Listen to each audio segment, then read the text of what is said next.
Mata kuliah Hukum Internasional, kegiatan Modul 5, kegiatan belajar 2, Yurisdiksi dan Tanggung Jawab Negara. Dalam kegiatan belajar 2 ini, mahasiswa mempelajari pengertian yurisdiksi negara dan tanggung jawab negara dalam hukum internasional. Dalam membahas masalah yurisdiksi negara akan dibahas yurisdiksi teritorial yang meliputi yurisdiksi terhadap personal, pembuatan atau peristiwa hukum, benda yang ada di wilayahnya. Dalam perkembangan hukum internasional, terutama karena kemajuan transportasi, komunikasi, teknologi, maka yurisdiksi teritorial ini diperluas. Namun yurisdiksi teritorial merupakan hal yang pokok. Kok pakai namun? A. Yurisdiksi negara. 1. Pengertian yurisdiksi. Yurisdiksi negara menurut O'Connell, the power of sovereign to affect the right of persons, whether by legislation, by executive decree, or by the judgment of the court. Yurisdiksi sangat erat kaitannya dengan konsep kemerdekaan dan wilayah. Sedangkan menurut Malcolm L. Shaw, jurisdictions concern the power of the state to affect people, property, and circumstances, and reflects the basic principles of sovereignty, equality of the state, and non-interference in domestic affairs. Jadi yurisdiksi adalah kekuasaan negara yang berpengaruh terhadap orang, milik, dan ini merupakan refleksi dari kedaulatan negara. Persamaan negara tidak akan ikut campur dalam urusan dalam negeri suatu negara. Konsep ini menurut O'Connell erat kaitannya dengan konsep kemerdekaan dan wilayah. Sebagai contoh, dalam kasus Pulau Palmas dikatakan oleh Hakim McHuber, territorial sovereignty as already been said involves the exclusive right to display the activities of state. Oh gitu.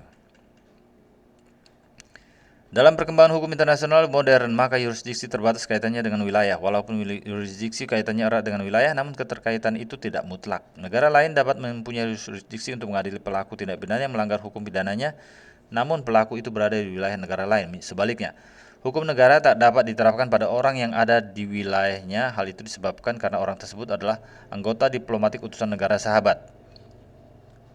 Yurisdiksi dibedakan antara yurisdiksi personal dan yurisdiksi kebendaan. Yurisdiksi personal adalah yurisdiksi terhadap orang atau badan hukum. Yurisdiksi personal itu didasarkan pada kewarganegaraan aktif dan yurisdiksi personal yang didasarkan pada kewarganegaraan pasif. Yang dimasukkan dengan yurisdiksi kebendaan, benda itu dapat berupa benda bergerak dan benda tak bergerak. Sedangkan yurisdiksi terhadap peristiwa hukum dibedakan antara yurisdiksi perdata dan yurisdiksi terhadap peristiwa pidana disebut yurisdiksi kriminal. Menurut Stark, hukum internasional tidak membatasi yurisdiksi yang akan dijalankan oleh suatu negara. Contoh, Stark menunjuk pada kasus Lotus. Kasus Lotus di antara Prancis dan lawan Turki. Duduk perkaranya, Lotus kapal berbendera Prancis menabrak kapal berbendera Turki bernama Bozkurt di Laut Bebas. Akibat dari tabrakan tersebut, kapal Turki tenggelam dan mengakibatkan 8 awak kapal meninggal. Ketika kapal Lotus merapat di pelabuhan Konstantinopel, serta-merta pejabat Turki menahan awak kapal Lotus dengan alasan bahwa mereka menyebabkan kematian awak kapal Bozkurt dan penumpangnya. Atas tindakan Turki ini, Prancis protes keras dan mengatakan bahwa Turki tidak mempunyai yurisdiksi untuk mengadili kasus tersebut. Akhirnya, kedua belah pihak setuju kasus ini dibawa ke Mahkamah Internasional Permanen (PCIJ). Alasan Prancis menurut hukum internasional tidak ada ketentuan yang mengizinkan suatu negara untuk menindak orang asing di laut lepas atas tabrakan kapal. Menurut Prancis, yang berhak mengadili kasus ini adalah Prancis sebagai bendera kapal Lotus. Pendapat mahkamah bahwa Turki mempunyai yurisdiksi karena kerusakan kapal Turki adalah sama dengan kerusakan atas wilayah Turki. Oleh karenanya, Turki mempunyai yurisdiksi atas kasus ini. Oke.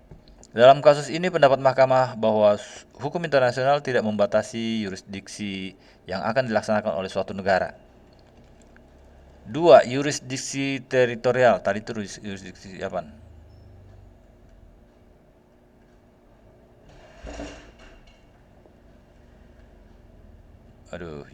Pengertian yurisdiksi.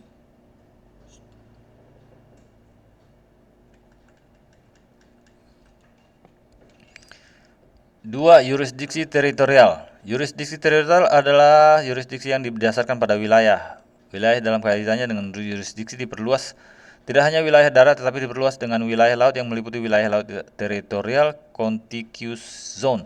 continental shelf, zona ekonomi eksklusif atau ZEE, dan pelabuhan. Yurisdiksi di laut dibedakan atas yurisdiksi laut pedalaman dan yurisdiksi laut teritorial. Waduh. Di laut pedalaman negara mempunyai yurisdiksi penuh seperti halnya di dalam daratan. Di wilayah teritorial negara pantai mempunyai yurisdiksi yang dibatasi oleh hukum internasional, yaitu hak kapal asing untuk lewat dengan aman, innocent passage. Di contiguous zone, negara pantai mempunyai hak yurisdiksi untuk mengatur masalah bea cukai, masalah fiskal, imigrasi, kesehatan, dan aturan lain untuk melindungi wilayah teritorialnya di wilayah laut internasional, laut teritorial. Di wilayah continental shelf, negara pantai mempunyai yurisdiksi untuk mengambil hasil laut yang menempel di continental shelf dan hasil tambang di bawah dasar laut.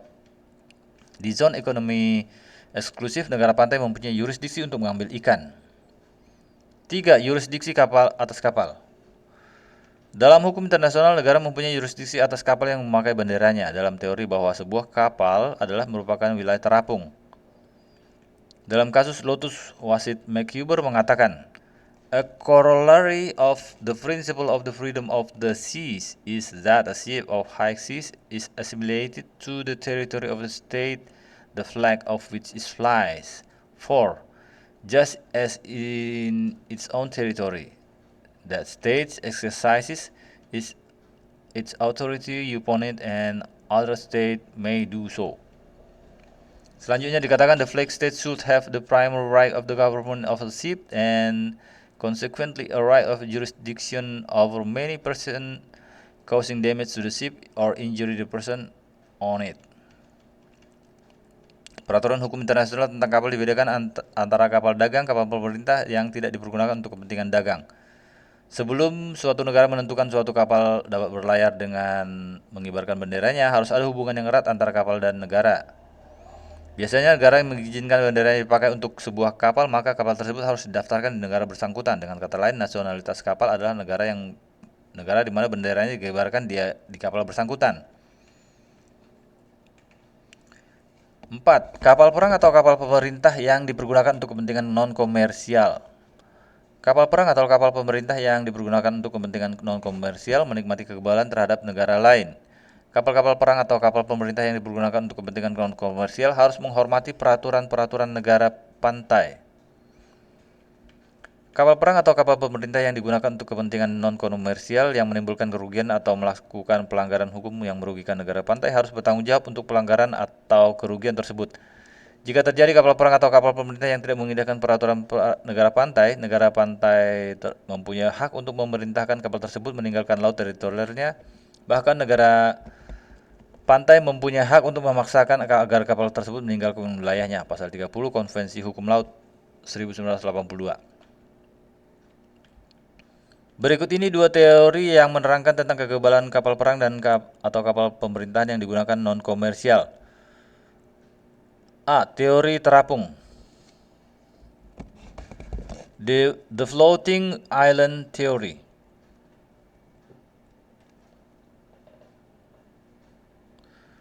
Menurut teori ini, kapal harus diperlakukan sebagai wilayah suatu negara. B. Teori menyatakan bahwa kapal perang atau kapal pemerintahan non-komersial diberikan kekebalan oleh pengadilan negara pantai. Pemberian kekebalan ini didasarkan pada pembebasan atau pengecualian yang diberikan oleh undang-undang negara pantai. Kebebasan yang sifatnya bersyarat. Kebebasan ini sifatnya bersyarat dan dapat ditarik kembali oleh negara pantai.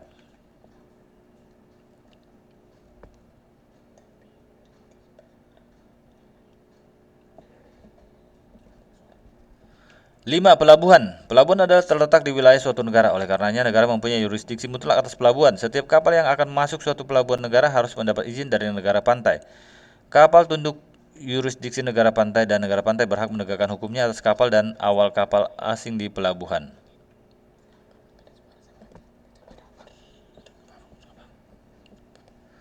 Enam, bajak laut atau piracy. Menurut hukum internasional, setiap negara mempunyai yurisdiksi terhadap bajak laut tanpa memperhatikan nasionalitas dari bajak laut. Yurisdiksi ini didasarkan pada bajak laut adalah musuh dari semua orang dan bajak laut ditempatkan di luar perlindungan dari negaranya. Hal ini dikemukakan oleh Hakim Moore dalam perkara Lotus yang mengatakan piracy by law in its jurisdictional aspects is sui generis. Those statutes may provide for its punishment. It is an offense against the law of nation, and as the scene of the pirates' operations is the high seas, which not the right or duty of any nation to police. He is denied the protection of the flag which he may carry, and is treated as an outlaw, as the enemy of all mankind, hostis humanity generis, whom any nation may in the interest of all capture and punish. Jadi, bajak laut tunduk pada yurisdiksi universal. Jadi setiap negara berhak menindak dan menghukum bajak laut. Pasal 100 Konvensi Hukum Laut tahun 1982 menetapkan bahwa negara-negara harus bekerja sama untuk menumpas bajak laut di laut lepas atau di mana saja di luar yurisdiksi suatu negara. Selain bajak laut yang dengan prinsip universal, kejahatan yang dianggap sebagai musuh manusia, maka jenis kejahatan lain yang dianggap sebagai musuh semua negara adalah penjahat perang. Ketentuan tentang masalah penjahat perang ini dapat ditemukan di A. Keputusan Peradilan Militer Internasional, Peradilan Nuremberg, dan Tokyo. B. Konvensi Jenewa tentang Palang Merah Internasional tahun 1949. C. Putusan Peradilan Militer bagi bekas jajahan Yugoslavia dan Rwanda. D. Adanya konvensi tentang tidak diberlakukannya pembatasan hukum kepada kejahatan-kejahatan terhadap kemanusiaan, Convention on the non-applicability of statutory limitation to war crimes and crimes against humanity tahun 1968. 7. Yurisdiksi negara sehubungan dengan pesawat udara. Pesawat udara atau terbang dengan bendera negara yang di mana pesawat tersebut telah didaftarkan sesuai dengan peraturan yang ada dan mempunyai kebangsaan negara di mana bendera dipakai di pesawat terbang tersebut. Masalah yurisdiksi negara sehubungan dengan pesawat terbang itu sangat menarik sehubungan dengan adanya kejahatan yang dilakukan di dalam pesawat yang sedang terbang di atas wilayah negara lain. Dan korban dari kejahatan tersebut warga negara dari negara lain. Dalam kejadian itu akan timbul masalah negara di mana yang mempunyai yurisdiksi atas peristiwa tersebut. Apakah negara tempat kapal itu didaftarkan, negara kebangsaan kapal, atau negara tempat pesawat terbang itu mendarat, atau negara di mana si pelaku kejahatan mempunyai keluarga negaranya, atau negara si korban. Permasalahan tersebut menjadi perhatian masyarakat internasional lebih-lebih dengan kemajuan teknologi penerbangan yang memberi kemudahan-kemudahan orang berpergian menggunakan pesawat terbang dan makin maraknya kejahatan yang dilakukan sehubungan dengan penerbangan, maka masyarakat internasional telah mengadakan kesepakatan untuk mengadakan konvensi-konvensi internasional sehubungan dengan kejahatan penerbangan. Konvensi-konvensi tersebut adalah Konvensi A Tokyo tahun 1963, Convention on Offenses and Certain Other Acts Committed on Board Aircraft tanggal 14 September 1962 dan mulai berlaku 4 Oktober 1960. Berlakunya kok bisa gitu. B. Den Haag tahun 1970, Convention for the Suppression of Unlawful Seizures of Aircraft pada tanggal 16 Desember 1970 dan mulai berlaku tanggal 14 Oktober 1971. C. Montreal tahun 1971, Convention for the Suppression of Unlawful Acts Against the Safety of Civil Aviation, tanggal 23 September 1971 dan berlaku tanggal 26 Januari 1973. Convention tahun 1963 hanya berlaku bagian kejahatan-kejahatan atau tindakan-tindakan tertentu lainnya yang dilakukan di pesawat udara, sedangkan konvensi tahun 1970 ditujukan untuk tindakan-tindakan terhadap pesawat terbang itu sendiri. Konvensi Montreal tahun 1971 lebih ditujukan pada perlindungan terhadap penerbangan sipil. Jadi, Konvensi Montreal lebih ditujukan pada tindakan-tindakan yang dilakukan di atau dari luar pesawat terbang yang dapat mengancam keamanan penerbangan. 8. Yurisdiksi personal. Yurisdiksi personal dibedakan antara yurisdiksi berdasarkan kewarganegaraan dan yurisdiksi terhadap orang asing. 9. Yurisdiksi berdasarkan kewarganegaraan. Kewarganegaraan penting dalam hukum internasional karena kewarganegaraan merupakan dasar dari perlindungan menurut hukum internasional terhadap individu oleh suatu negara. Perlindungan internasional dapat berupa perlindungan yang diberikan oleh kedutaannya pada waktu warga negara berada di luar negeri. Kedua, memudahkan bagi negara lain untuk menuntut seseorang warga negara-negara lain yang telah merugikan suatu negara. Pentingnya perlindungan bagi warga negara suatu negara telah dikemukakan oleh Mahkamah Internasional Permanen (PCIJ) dalam kasus Mavromatis. It is an elementary principle of international law that a state is entitled to protect its subjects when injured by act contrary to international law committed by another state, from whom they have been unable to contain satisfaction through ordinary channel. Permasalahan kewarganegaraan suatu negara adalah masalah penting, apalagi kalau itu menyangkut lebih dari satu negara. Sebagai contoh adalah kasus Nottebohm. Kasus ini sehubungan dengan sengketa antara Liechtenstein versus Guatemala. Nottebohm adalah lahir di Jerman tahun 1881,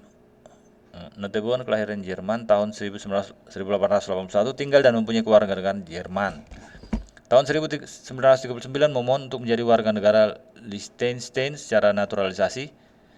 Sejak tahun 1905 sampai tahun 1943 ketika ia dideportasi karena alasan akibat perang, ia tinggal di Guatemala dan mengendalikan bisnisnya dari sana. Pada tanggal 17 Desember 1951, Liechtenstein mengajukan perkaranya ke Mahkamah Internasional International Court of Justice (ICJ) menuntut restitusi dan ganti rugi atas nama Nottebohm terhadap Guatemala karena Guatemala dituduh telah melanggar hukum internasional. Guatemala mempertanyakan masalah kewarganegaraan Liechtenstein dan perlindungan diplomatik yang dilakukan oleh Liechtenstein. Dalam mempelajari kasus ini, Mahkamah mempertanyakan masalah kewarganegaraan Nottebohm.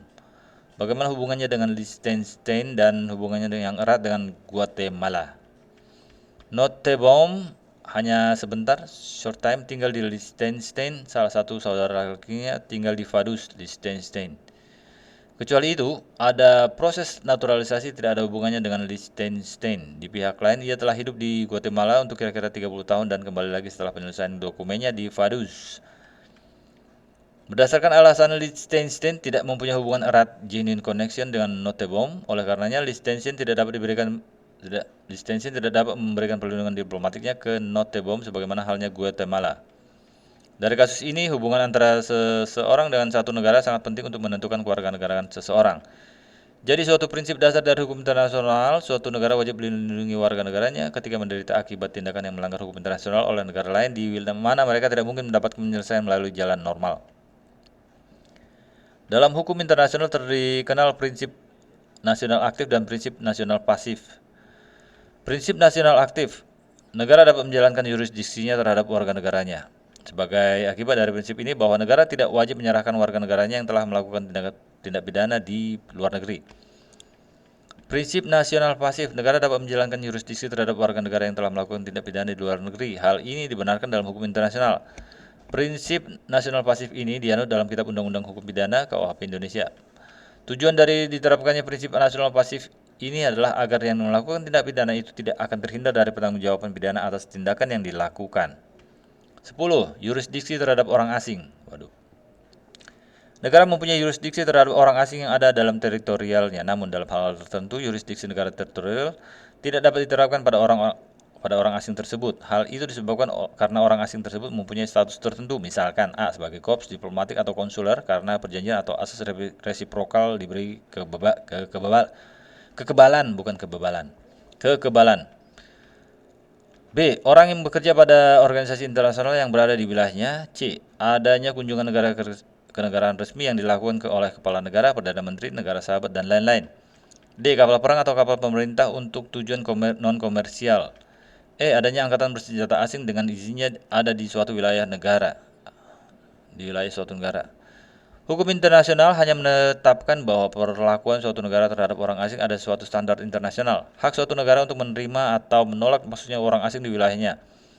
Suatu negara mempunyai hak untuk mengizinkan orang asing masuk ke wilayahnya. Izin untuk masuk ke wilayah suatu negara diwujudkan dengan pemberian visa negara terhadap orang asing yang akan memasuki negaranya. Visa itu dapat berwujud visa diplomatik, visa turis, visa kerja, visa student, dan sebagainya sesuai dengan kepentingan orang asing memasuki wilayah negaranya. Orang asing yang telah memasuki wilayah suatu negara maka akan mendapat perlindungan dari negara tersebut. Sebaliknya, jika orang asing tersebut berada di wilayah negaranya secara tidak legal, maka negara dapat mengeluarkannya, deportasi. Walaupun negara mempunyai hak untuk mengusir orang asing dari negaranya, namun negara tersebut harus dapat mempertanggungjawabkan secara hukum internasional. Perlakuan terhadap orang asing ada dua pendapat, yaitu memperlakukan orang asing di wilayahnya, negara harus memakai International Minimum Standard. Suatu negara harus memenuhi standar minimum. Perlakuan orang asing di suatu negara harus memenuhi standar minimum. Artinya standar minimum ini adalah perlindungan yang efektif menurut ketentuan hukum internasional. Ada kritik tentang perlakuan standar minimum itu ada kaitannya dengan akan campur tangannya negara asal di suatu negara di mana warga negaranya berada. Ini berarti negara asal orang asing akan ikut campur dalam urusan dalam negeri. B. National Treatment Standard. Dalam memperlakukan orang asing di negaranya, maka perlakuan tidak boleh beda dengan perlakuan warga negaranya. Nah, ini benar. Perlakuan orang asing di negaranya sama dengan perlakuan terhadap warga negaranya. Pendapat ini didukung oleh negara-negara berkembang. Negara-negara di Amerika Selatan mengusulkan bahwa untuk menghindarkan campur tangan negara lain, maka setiap kontrak yang dibuat orang asing akan dimasukkan Calvo Clause. Klausa ini diusulkan oleh ahli hukum Argentina bernama Carlos Calvo. Kontraktor asing bila akan membuat kontrak harus memasukkan klausula bahwa hukum internasional tidak akan berlaku atau tidak akan membuat kontrak sama sekali. Sebetulnya klausula Calvo ini terdiri dari dua bagian. Pertama, semua sengketa yang timbul dari perkontrak, apakah tentang interpretasi atau fakta hubungan dengan performance atau pelaksanaan kontrak atau tidak melaksanakan non-performance, akan diputuskan di pengadilan para pihak dan ada pilihan hukum yang disepakati oleh para pihak. Kedua, akan menghapus waiver perlindungan dari negara asalnya dan melepaskan seluruhnya atau sebagian hak menurut hukum internasional. Dengan adanya klausula ini, maka pihak asing yang mengadakan kontrak dengan negara-negara Amerika Serikat atau Amerika Selatan atau dengan swasta dari Amerika Selatan tidak akan meminta perlindungan negaranya bila ada sengketa yang timbul karena kontrak tersebut. Jika timbul sengketa antara pihak akan diselesaikan di pengadilan nasional Amerika Selatan. Dalam kasus Dragging Co. Corporation yang melibatkan Amerika Serikat dan Meksiko dibawa ke General Claims Commission. Dalam kontrak disebutkan, the contractor and all persons who as employees or in any other capacity may be engaged in the execution of the work under this contract either directly or indirectly shall be considered as Mexican in all matters within the Republic of Mexico concerning the executions of such work and the fulfillment of the contract. They shall not claim, nor shall they have, with regard to the interests and the business connected with this contract, any other rights or means to enforce the same than those any other rights than those established in favor of Mexicans. There are consequently deprived any right as aliens, and under no condition shall the intervention of foreign diplomatic agents be permitted in any matter related to the contract. Tujuan klausula seperti itu adalah untuk menjamin bahwa sengketa yang ditimbulkan karena kontrak akan diserahkan ke pengadilan nasional yang memberikan konsesi dan menghindarkan untuk dibawa ke forum internasional. Dengan kata lain, untuk menghindarkan campur tangan dari negara asal orang asing. Kasus yang sehubungan dengan Carlo Clause adalah kasus North American Dragging Compensation. Kasus ini dibawa ke United States Mexico General Claims Commission. Putusan komisi bahwa berdasarkan klausula yang ada dalam kontrak, maka pihak penggugat mempunyai kewajiban untuk menggunakan cara-cara penyelesaian sengketa menurut hukum Meksiko, dan ternyata pihak penggugat belum melakukannya. Kasus lain sehubungan dengan Calvo Clause adalah kasus El Oro Mining and Railway Corporation Ltd, di mana Calvo Clause dipakai sebagai pembelaan. Perusahaan penuntut ini sebenarnya telah memakai upaya menyelesaikan sengketanya dengan mengajukan gugatan di pengadilan Meksiko. 9 tahun telah berlalu tanpa pemeriksaan. Kasus ini dibawa ke Komisi British Mexico General Claims Commission. Komisi menolak alasan pemakaian klausula Calvo karena perusahaan Inggris telah menunggu selama 9 tahun untuk melaksanakan Calvo Clause. Menurut pendapat Stark,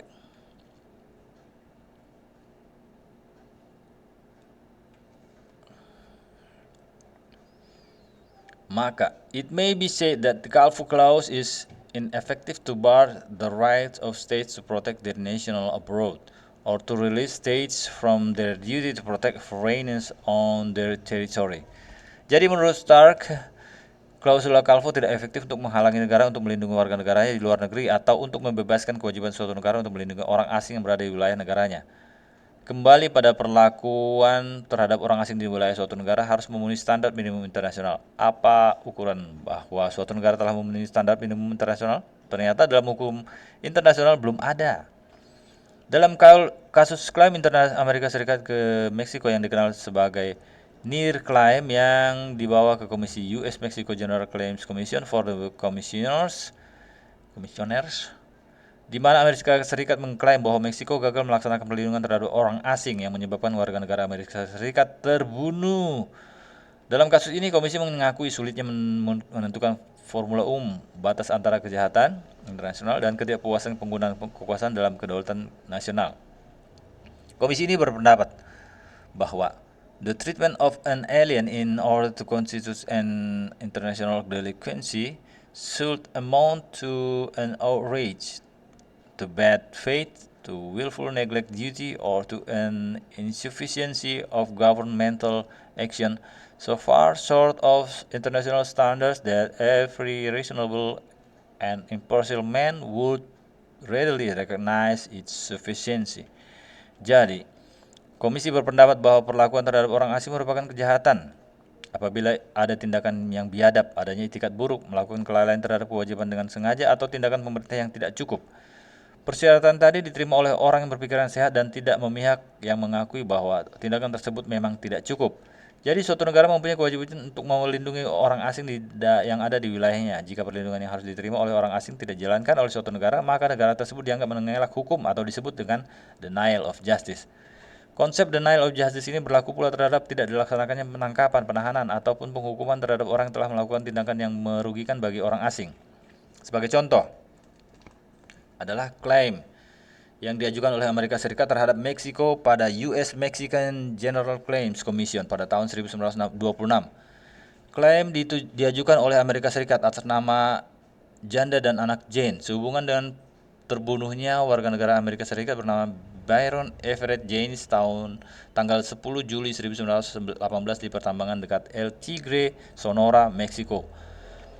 Pembunuhnya adalah Carbajal, seorang yang terkenal di masyarakat di tempat di mana pembunuhan tersebut terjadi. Setelah membunuh, si pembunuh pergi dan menurut saksi kejadian tersebut telah dilaporkan ke polisi. 8 tahun telah berlalu sejak kejadian tersebut, tetapi pemerintah Meksiko tidak mengambil tindakan yang tepat untuk menghukum si pembunuh. Tindakan pemerintah Meksiko telah menjalankan denial of justice. Sama kayak Pakistan, tidak menghukum teroris yang di India. Atas kesalahan tersebut, pemerintah Meksiko membayar ganti rugi pada janda Jane sebesar $12.000. Menurut pendapat komisi, maka ganti rugi kepada janda Jane tidak memuaskan untuk penderitaan orang yang disebabkan tindakan orang yang menyebabkan kematian dan tidak dihukum. B. Tanggung jawab negara, state responsibility. Pengertian. Waduh, ini berat lagi nih. 1. Pengertian, tanggung jawab negara adalah merupakan prinsip dasar dari hukum internasional, timbul secara alami dari sistem hukum internasional dan doktrin kedaulatan negara serta persamaan derajat. Tanggung jawab negara timbul bila suatu negara melakukan tindakan yang salah menurut hukum internasional dan merugikan negara lain. Suatu pelanggaran terhadap kewajiban internasional menimbulkan kewajiban untuk ganti rugi. Menurut M.N. Shaw, sifat yang sangat esensi dari suatu tanggung jawab adalah tergantung pada faktor dasar, yaitu pertama, adanya suatu kewajiban hukum secara internasional yang harus ditegakkan antara dua negara yang terkait. Kedua, telah terjadi suatu tindakan atau tidak melakukan tindakan omission yang melanggar kewajiban dan menyalahkan suatu negara untuk bertanggung jawab atas kerugian yang diderita karena tindakan yang salah atau karena tidak melakukan tindakan. Jadi pelanggaran kewajiban dapat berupa A. Suatu tindakan, B. Suatu kelalaian. Menurut Stark bahwa hukum tanggung jawab negara masih dalam evolusi dan mungkin akan memberikan tanggung jawab pada negara-negara untuk pelanggaran internasional yang merupakan kejahatan internasional. Pada masa perkembangan baru, maka masalah tanggung jawab negara menjadi lebih rumit dengan pengelolaan masalah yang berbahaya, misalkan kegiatan-kegiatan nuklir, baik untuk kegiatan penggunaan untuk kepentingan damai, tenaga listrik, pengobatan, dan sebagainya, maupun yang dipergunakan untuk persenjataan. Penggunaan pesawat supersonik yang menimbulkan suara yang bising, Concorde, eksplorasi ruang angkasa yang memungkinkan jatuhnya benda-benda angkasa yang merugikan bumi, yang kejatuhan benda angkasa tersebut. Dengan adanya kemajuan teknologi tersebut, maka masyarakat internasional harus menyikapi dengan adanya kewajiban-kewajiban yang ketat agar penggunaan teknologi tinggi tadi tidak merugikan masyarakat internasional. Untuk masalah itu, DJ Harris berpendapat bahwa The theory of state responsibility is not very well developed. Tanggung jawab negara telah dinyatakan secara otoritatif untuk dibatasi hanya pada tanggung jawab negara untuk tindakan-tindakan yang salah, wrongful act, secara hukum internasional. Komisi Hukum Internasional PBB ILC mencoba mengkodifikasikan aturan mengenai tanggung jawab negara secara umum. Pasal 1 draft ILC menentukan, every internationally wrongful act of a state entails the international responsibility. Jadi setiap tindakan internasional yang salah dari suatu negara menimbulkan tanggung jawab pada negara tersebut. Pasal 2 draft ILC, every state is subject to the possibility of being held to have committed an internationally wrongful act entailing its international responsibility. Setiap negara yang terkait dengan suatu tindakan internasional yang salah adalah terikat oleh tanggung jawab internasional. Dua dasar penting dari tanggung jawab negara kemudian diperjelas dalam pasal berikut. Pasal 3 menentukan, there is an internationally wrongful act of state when a conduct consistent of an action or omission is attributable to the state under international law, and B, that conduct constitutes a breach of an international obligation of the state. Jadi, ada suatu tindakan internasional yang salah ketika A, tindakan yang merupakan tindakan atau bukan tindakan yang seharusnya dikerjakan oleh suatu negara menurut hukum internasional, dan B, tindakan tersebut melanggar kewajiban hukum internasional dari negara tersebut. Pasal 4 menentukan, an act of a state may only be characterized as internationally wrongful by international law. Such characterization cannot be affected by characterization of the same act as lawful by internal law. Suatu tindakan dari suatu negara hanya dapat dianggap sebagai tindakan internasional yang salah menurut hukum internasional.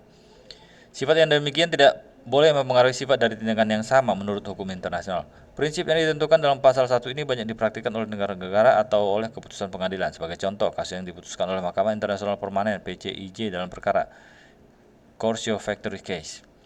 PCIJ berpendapat, it is a principle of international law and even a general conception of law that any breach of an engagement involves an obligation to make reparation in judgment number 8. The court has already said that reparation of indispensable complement of a failure to apply a convention, and there is no necessity for this to be stated in the convention itself. Hal yang sama dikemukakan sehubungan dengan kasus Corfu Channel Case. Ini adalah kasus antara Inggris dan Albania.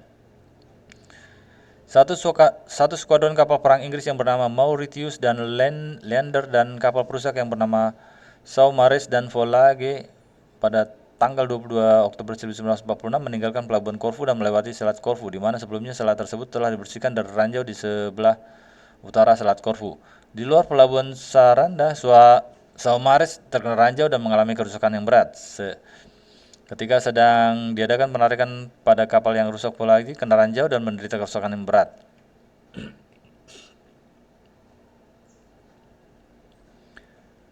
3 minggu kemudian, pada tanggal 13 November, Selat Corfu sebelah utara dibersihkan dari ranjau oleh Angkatan Laut Inggris dan tidak ditemukan ranjau di situ. Pada bulan Januari dan Februari 1945, Selat Corfu telah dicek oleh Angkatan Laut Inggris dan hasilnya negatif. Pada tanggal 13 November 1946 dilakukan pembersihan kembali dan ditemukan ranjau. Terkenanya kapal Saumarez dan Volage oleh ranjau terjadi di wilayah perairan Albania dan di mana dekat tempat ranjau ditemukan. Kasus ini dibawa ke Mahkamah Internasional. Atas kejadian ini, Mahkamah mempertimbangkan bahwa Albania bertanggung jawab untuk kejadian 22 November 1946 atas kerusakan dan akibat kematian awak kapal Albania. Albania harus memberikan kompensasi. Albania disalahkan karena lalai memberitahukan adanya ranjau yang dipasang, dan akibat kelalaian tersebut menyebabkan kerugian dan meninggalnya awak kapal Inggris. Untuk itu Albania harus bertanggung jawab menurut hukum internasional dan harus membayar kompensasi atas kerugian dan meninggalnya awak kapal Inggris. ILC dalam draftnya membedakan antara delik internasional, international delik, dan kejahatan internasional, international crime.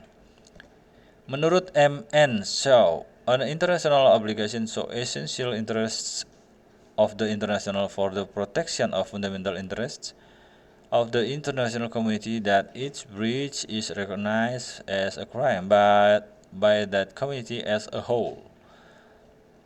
Pelanggaran terhadap suatu kewajiban yang sangat esensial dan merupakan kepentingan dasar yang harus dilindungi oleh masyarakat internasional diakui sebagai kejahatan internasional. Semua tindakan internasional yang salah, international wrongful acts, adalah delik internasional.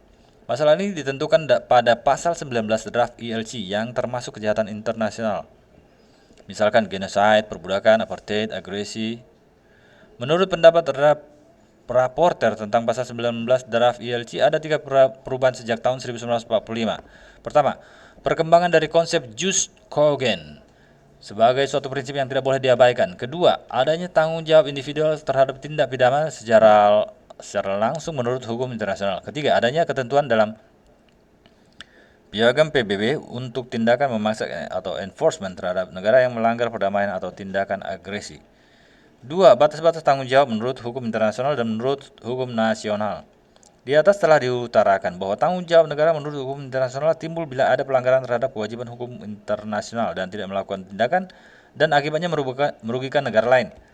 Negara tersebut harus membayar kompensasi pada negara yang dirugikan.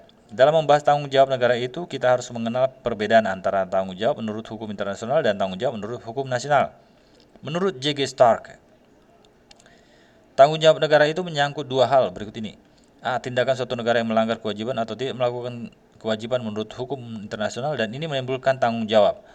Menurut hukum internasional, bila terjadi tindakan atau kelalaian yang telah merugikan negara lain, menurut hukum internasional itu menimbulkan tanggung jawab terhadap negara yang dirugikan. Fakta ini tidak ada hubungannya dengan hukum nasional. Misalkan tindakan tersebut menurut hukum nasional tidak merupakan pelanggaran, jadi tidak menimbulkan tanggung jawab negara. Menurut ILC, tindakan yang salah menurut hukum internasional tidak dapat dipengaruhi oleh karakteristik tindakan yang sama menurut hukum nasional.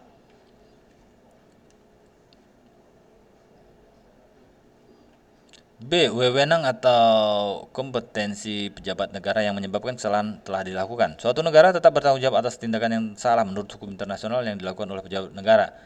Jadi negara tidak dapat memakai alasan bahwa pejabat negara yang melanggar kewajiban internasional itu telah bertindak melampaui wewenangnya. Hukum internasional hanya melihat bahwa telah terjadi pelanggaran kewajiban internasional. Jadi hukum internasional dalam hal ini mengalahkan hukum nasional. Jadi ada perbedaan antara tanggung jawab negara menurut hukum internasional dan nasional. Perbedaannya, negara tidak dapat menghindarkan diri dari tanggung jawab internasional beralasan kebenaran hukum nasionalnya. Jadi negara tidak dapat menghindarkan tanggung jawab yang ditetapkan hukum internasional. Lihat pasal 27 pasal 46 Konvensi Wina tentang Perjanjian Internasional tahun 1969. Macam-macam tanggung jawab negara.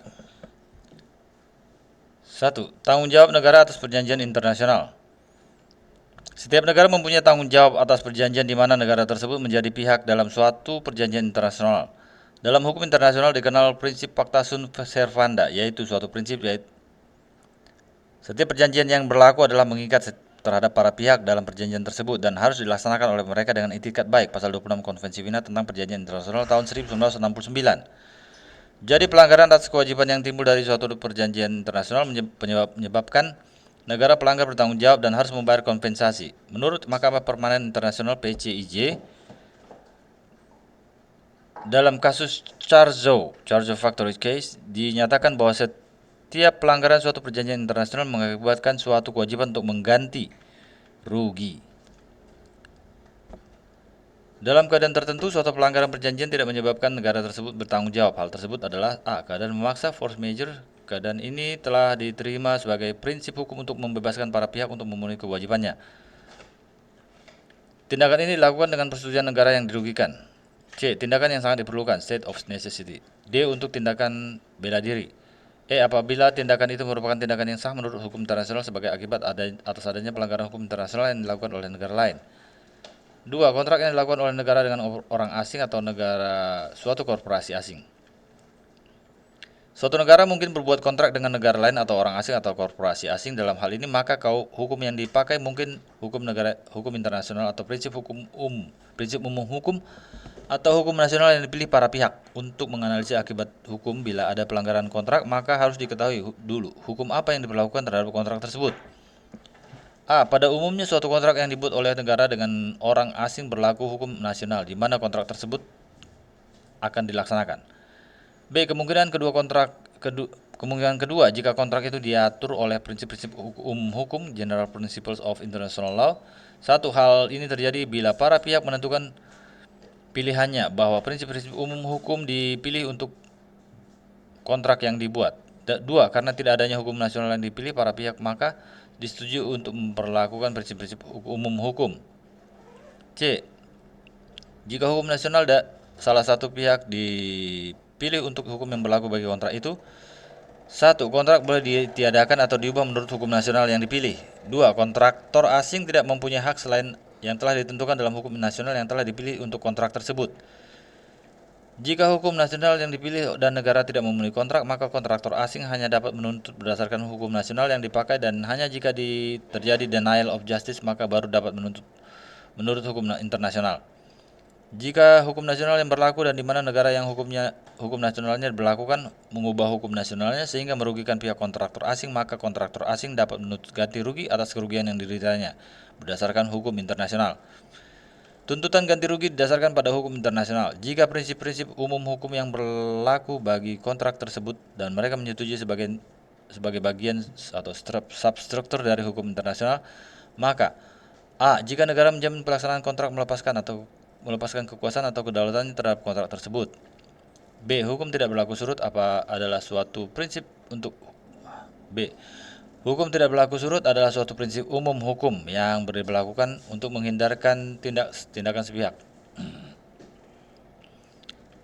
Jika hukum internasional berlaku, maka pihak kontraktor asing hanya berhak untuk menuntut ganti rugi sesuai dengan ketentuan dalam hukum internasional. Tetapi jika dia telah menggunakan haknya sesuai dengan hukum internasional tetapi ini tidak dihiraukan, maka ia dapat menuntut negara yang menghindari haknya tersebut. Tanggung jawab negara atas konsesi. Itu nomor 3. Suatu negara dapat mengadakan kontrak konsesi dengan korporasi asing untuk mengadakan eksploitasi atas sumber daya alam, misalkan minyak, batu bara, nikel, dan sebagainya yang ada di negara tersebut. Konsesi adalah hak suatu negara yang timbul dari konstitusinya, di mana setiap negara yang berdaulat di wilayahnya mempunyai kekuatan hukum untuk memberikan hak pada orang atau korporasi asing untuk mengeksplorasi atau mengeksploitasi sumber daya alam milik negara tersebut. Sebagai contoh kasus Aramco case. Aramco adalah perusahaan minyak milik warga negara Amerika Serikat yang mendapat konsesi dari pemerintah Saudi Arabia. Kemudian Saudi Arabia memberikan konsesi pada kontraktor lain dengan hak-hak yang kompetitif. Karena kejadian tersebut, Aramco merasa dirugikan dan membawa kasusnya ke Badan Arbitrase berdasarkan klausula yang ada dalam kontrak konsesi dengan alasan bahwa Saudi Arabia tidak akan mencabut konsesi sebelum waktu berakhir. Saudi Arabia memberi alasan bahwa kontrak persaingan kompetitif kontrak yang diberikan pada pihak lain telah diratifikasi dengan putusan Raja Royal Decree, dan menurut hukum Saudi Arabia bahwa itu menjadi hukum yang lebih tinggi daripada konsesi yang diberikan kepada Aramco. Kasus ini dibawa ke Badan Arbitrase. Menurut pendapat dari Badan Arbitrase bahwa kontrak konsesi adalah dasar hukum bagi para pihak, dan Badan Arbitrase terikat dan mengakui kontrak yang dibuat para pihak dan melihat pada kenyataannya ada hal yang khusus bahwa ada gap dalam sistem hukum Arabia sehubungan dengan industri minyak. Badan Arbitrase berpendapat bahwa konsesi secara alami adalah timbul dari konstitusi yang mempunyai dampak pada hak yang diberikan pada para pihak. Dengan alasan adanya kedaulatan atas wilayahnya, negara mempunyai hak untuk memberi atau melarang menarik dari konsesi dengan adanya klausula reservasi dari kontrak konsesi sehubungan dengan penarikan kembali. Tidak ada yang bisa menahan negara dalam menjalankan kedaulatannya dari keterikatan untuk menarik diri dari ketentuan konsesi dan pemberian hak yang terdapat dalam kontrak konsesi. Hak semacam itu adalah sifat dari hak yang diperoleh. Jika suatu kontrak yang baru konsesi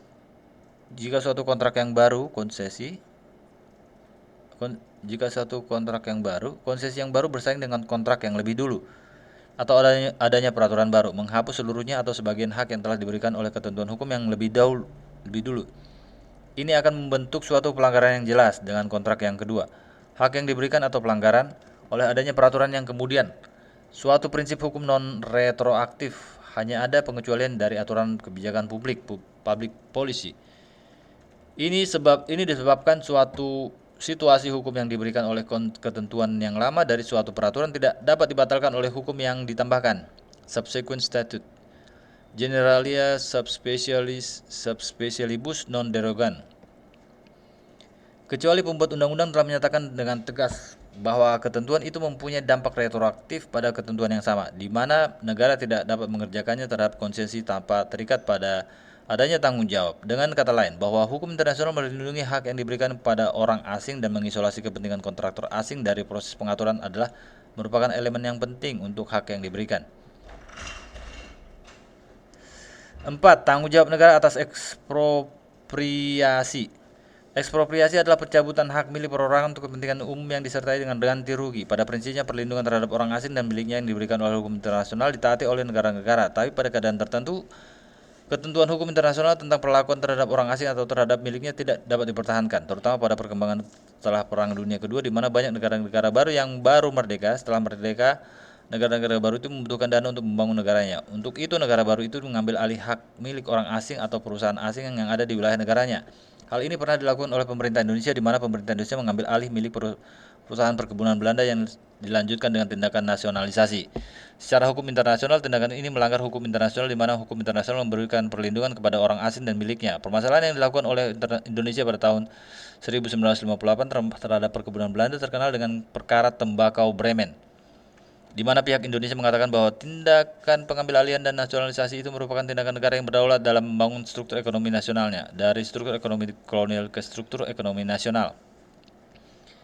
Keputusan pengadilan Bremen tidak mencampuri sah tidaknya pengambil alihan dan nasionalisasi oleh pemerintah Indonesia, namun karena secara tidak langsung dapat diartikan sebagai pembenaran dari tindakan pemerintah Indonesia terhadap perusahaan dan perkebunan Belanda.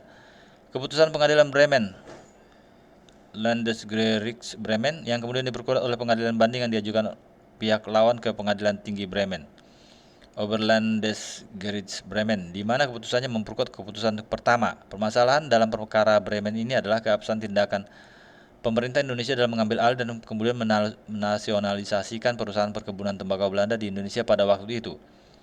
Pihak Belanda, dalam hal ini De Verenigde Delimaatschappijen, mendalilkan bahwa tindakan nasionalisasi pemerintah Indonesia tidak sah karena tidak disertai dengan ganti rugi, atau ganti rugi itu tidak sesuai dengan ganti rugi menurut hukum internasional, yaitu prompt, efektif, dan adequate.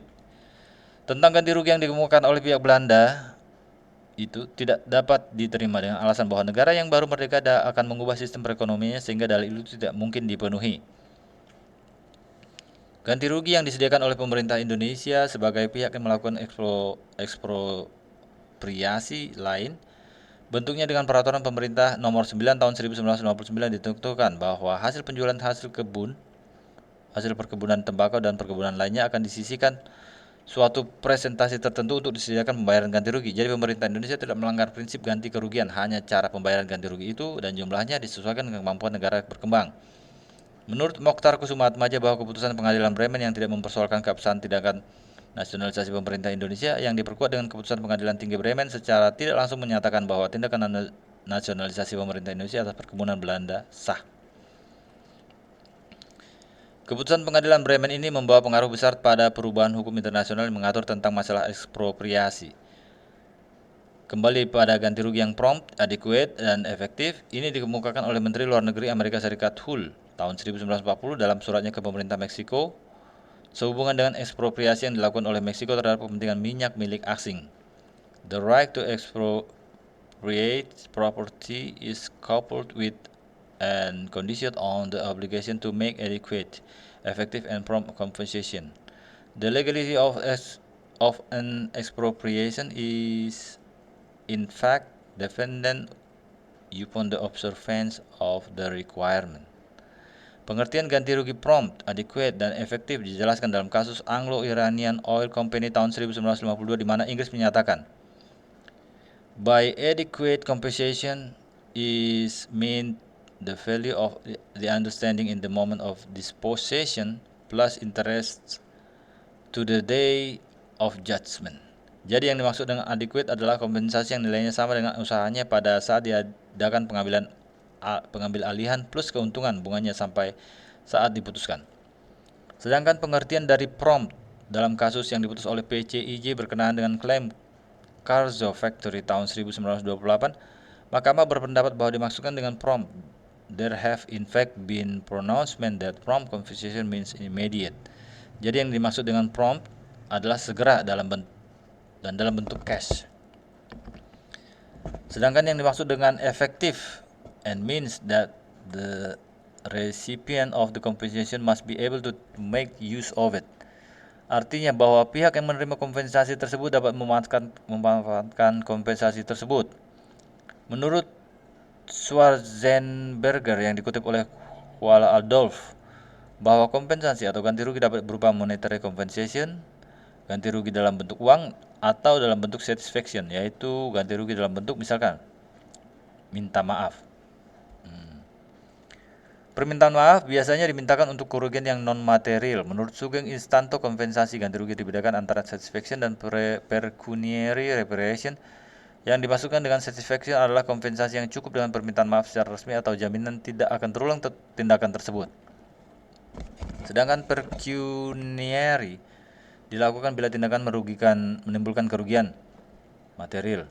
Ganti rugi untuk kerugian yang bersifat non-material yang disebut dengan satisfaction sebagai contoh dalam kasus The I'm Alone.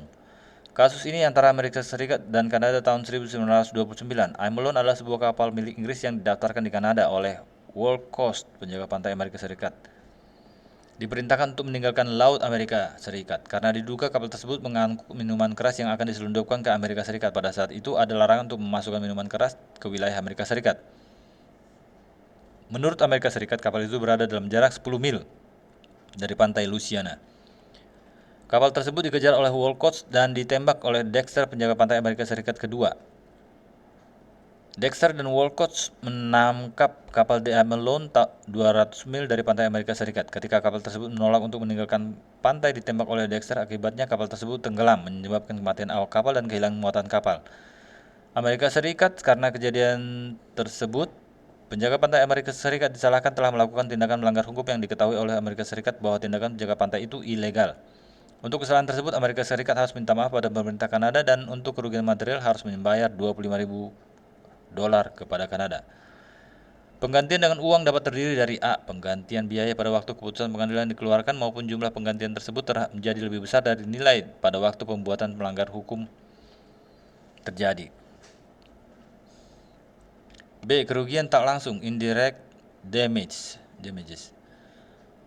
Sepanjang kerugian itu mempunyai kaitan yang langsung dengan tindakan yang tidak sah tersebut, pengadilan arbitrasi antara Portugal dan Jerman tahun 1930.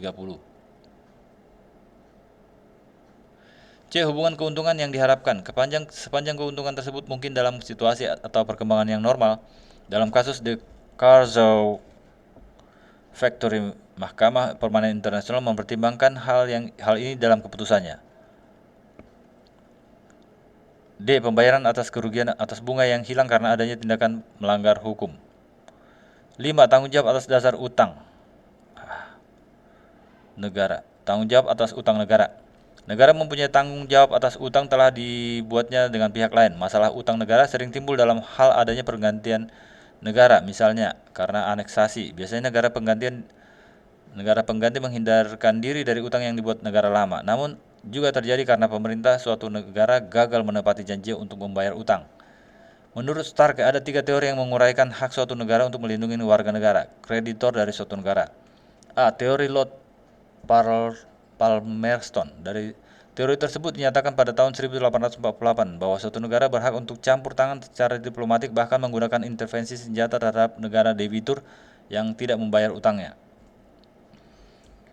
B. Drago Doctrine. Doktrin ini disebut dengan nama Menlo Argentina yang pada tahun 1902 menegaskan bahwa negara kreditur tidak dapat menggunakan tindakan pemaksaan dengan kekerasan seperti aksi militer terhadap negara debitur yang lalai atau tidak membayar utangnya. Doktrin Drago ini sesuai dengan ketentuan dalam Konvensi Den Haag tahun 1907 yang mengadakan pembatasan untuk penggunaan kekuatan kekerasan untuk pemulihan utang. Konvensi tersebut menetapkan negara-negara yang terkait pada Konvensi Den Haag tahun 1907 tidak akan menggunakan kekuatan militernya untuk memulihkan hutang-hutang yang harus dibayar kepada warga negaranya oleh negara lain, kecuali bila negara yang bersangkutan tidak mau menerima penyelesaian melalui arbitrase atau tidak mau tunduk kepada keputusan arbitrase. C. Kewajiban negara yang berutang adalah sama dengan kewajiban negara menurut perjanjian internasional pada umumnya. Oleh karenanya, Tidak ada cara khusus atau peraturan khusus tentang ganti rugi yang timbul karena tidak membayar atau lalai membayar. 6. Tanggung jawab negara dihubungkan dengan doktrin imputabilitas. Tanggung jawab negara juga dapat timbul karena kesalahan internasional, international delinquency. Yang dimaksud dengan kesalahan internasional adalah pelanggaran terhadap kewajiban suatu negara berdasarkan hukum internasional dan bukan pelanggaran terhadap kewajiban karena kontrak. Kebanyakan kasus yang sehubungan dengan hal ini berkenaan dengan kerugian yang diderita oleh warga negara di luar negeri. Dalam hal ini, untuk menentukan tanggung jawab negara atas kejahatan internasional itu ada doktrin dan doktrin imputability dan attributability. Menurut teori ini, bahwa kesalahan yang dilakukan oleh petugas negara atau orang bertindak atas nama negaranya dibebankan kepada negaranya. Menurut M.N. Shaw, imputability is the legal fiction imputability is legal fiction which assimilates the actions or omission of the state officials to the state itself and which renders the state liable for damage resulting to the property of person of an alien. Jadi doktrin imputability ini adalah suatu fiksi dalam hukum, bahwa negara yang merupakan entitas yang abstrak, maka suatu tindakan atau kelalaian yang dilakukan oleh pejabat negara menjadi tanggung jawab negara untuk kerugian yang ditimbulkannya terhadap harta atau orang asing. Namun pembebanan tanggung jawab negara itu ada batasnya, karena tidak semua tindakan pejabat negara itu dapat membebani tanggung jawab pada negara. Pembebanan tanggung jawab pada negara itu dapat terjadi kalau satu, perbuatan yang dilakukan oleh pejabat negara itu merupakan pelanggaran atas kewajiban yang ditentukan oleh hukum internasional. 2. Menurut hukum internasional membebankan kejahatan yang dilakukan oleh pejabat negara itu pada negaranya. Pasal 5 draft ILC tentang tanggung jawab negara menentukan tindakan setiap orang dalam kapasitasnya sebagai pejabat negara harus dianggap sebagai tindakan negara yang bersangkutan menurut hukum internasional.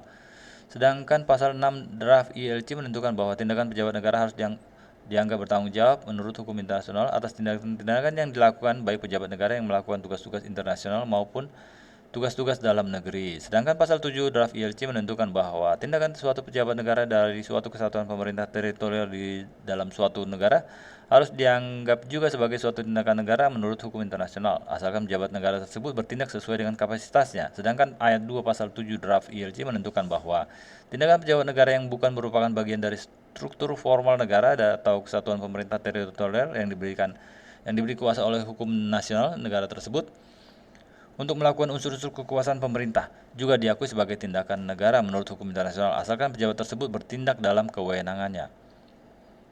Tujuan dari ketentuan itu adalah negara tidak akan menghindari tanggung jawab internasionalnya dalam keadaan tertentu semata-mata karena telah mempercayakan unsur pemerintahan pada kesatuan-kesatuan terlepas dari mekanisme negara.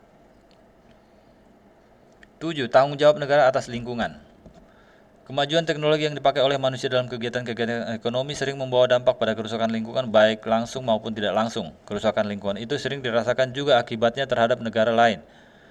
Karenanya bila timbul kerugian pada negara lain akan menimbulkan tanggung jawab negara. Sebagai contoh dalam kasus nuklir test case antara Australia dan Prancis tahun 1974, di mana Australia keberatan atas percobaan senjata nuklir yang dilakukan oleh Prancis pada wilayah Pasifik Selatan berdekatan dengan wilayah Australia. Dalam sengketa tersebut, Presiden Prancis berjanji tidak akan melanjutkan tes nuklirnya karena ini ucapan seorang presiden, maka ini mengikat negaranya.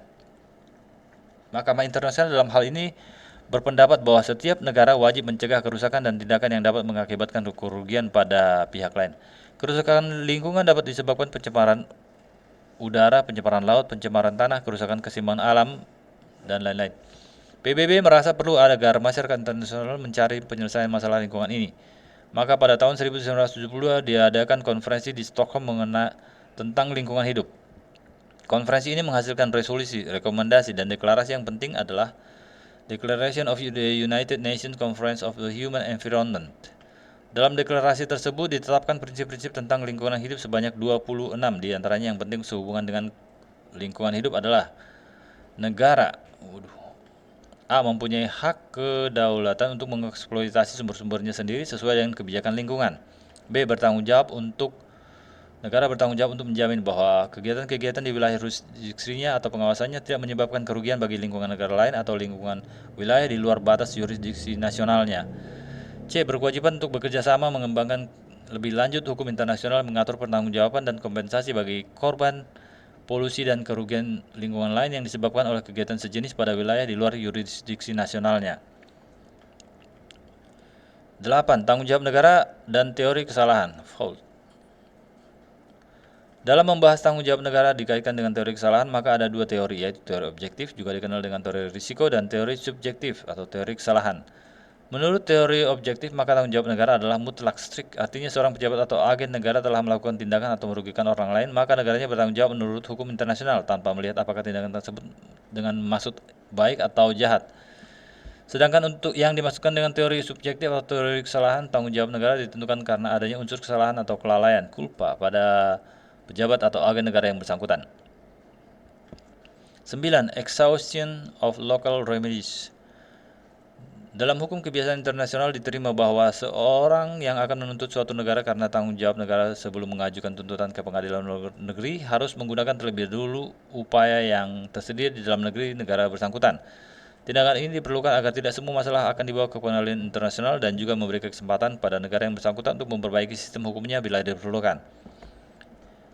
Ketentuan untuk menggunakan upaya lokal tidak berlaku bila suatu negara telah bersalah melakukan tindakan yang salah yang menyebabkan pelanggaran langsung terhadap hukum internasional yang menyebabkan kerugian terhadap negara lain. Sebagai contoh, dalam kasus The Israel Incident tahun tanggal 27 Juli 1955, Israel berpendapat, "It is universally recognized that regarding exhaustion of local remedies is inapplicable to a case of a direct injury caused by one state to another."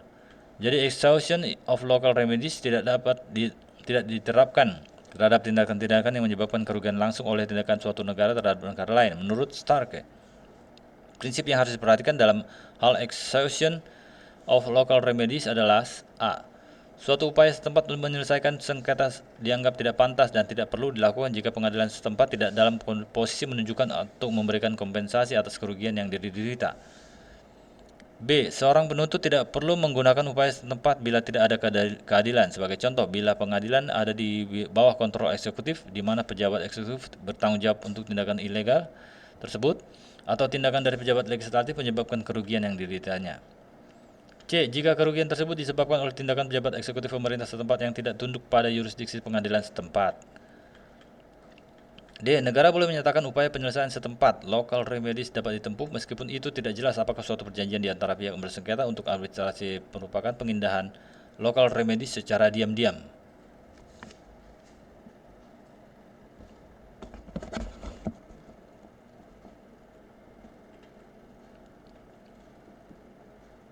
Rangkuman. Yurisdiksi adalah kekuasaan negara yang berpengaruh terhadap orang, milik orang, dan ini merupakan refleksi dari kedaulatan negara. Yurisdiksi dibedakan antara yurisdiksi teritorial dan yurisdiksi teritorial yang diperluas.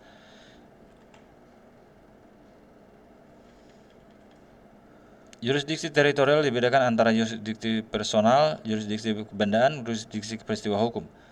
Yurisdiksi personal dibedakan antara yurisdiksi terhadap warga negara dan yurisdiksi terhadap orang asing. Yurisdiksi terhadap warga negara dibedakan antara kewarganegaraan aktif dan kewarganegaraan pasif. Sedangkan yurisdiksi terhadap orang asing ada standar tertentu untuk perlakuan orang asing yang ada di wilayah suatu negara, yaitu memenuhi standar internasional dan standar yang sama perlakuan negara terhadap warga negara, national treatment. Yurisdiksi kebendaan dibedakan antara benda tetap dan benda bergerak. Yurisdiksi terhadap peristiwa hukum dibedakan antara yurisdiksi perdata dan yurisdiksi terhadap peristiwa pidana. Dalam rangka melindungi warga negaranya, maka ada klausula Calvo yang diusulkan oleh ahli hukum Argentina. Yurisdiksi teritorial yang diperluas ini meliputi bahwa bendera suatu negara yang dipakai di kapal, negara tersebut mempunyai yurisdiksi atas kapal tersebut. Kapal perang atau kapal pemerintah mempunyai kekebalan. Pelabuhan terletak di wilayah suatu negara, maka negara tersebut mempunyai yurisdiksi mutlak atas pelabuhan. Bajak laut atau piracy. Menurut hukum internasional, setiap negara mempunyai yurisdiksi terhadap bajak laut karena bajak laut adalah musuh dari semua orang dan tidak ada negara yang melindunginya.